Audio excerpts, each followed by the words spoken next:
हे सव्वाशेर न्यूज चॅनलला पाहण्यासाठी आजच सबस्क्राइब करा व बेल आयकॉन दाबायला विसरू नका।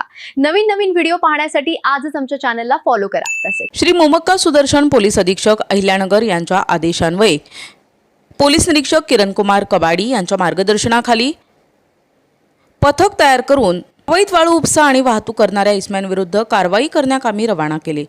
दिनांक 17 मे 2026 रोजी रात्री स्थानिक गुन्हे शाखेचे पथक राहुरी पोलीस स्टेशन हद्दीमध्ये पेट्रोलिंग करून अवैध धंद्यांची माहिती काढत असताना पथकास गुप्त बातमीदारामार्फत राहुरी शहरातील 18 एकर परिसरात एक इसम टेम्पोमध्ये चोरून वाळूची वाहतूक करत असल्याची माहिती मिळाली।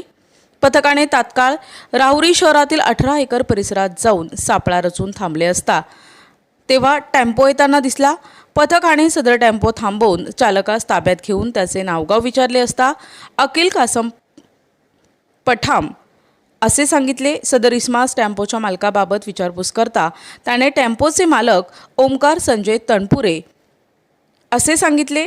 आरोपीच्या कब्जातून 20,000 रुपये किमतीची 2 ब्रास वाळू, 3 लाख रुपये किमतीचा एक टाटा कंपनीचा टेम्पो असा एकूण 3,20,000 रुपये किमतीचा मुद्देमाल जप्त करण्यात आलाय।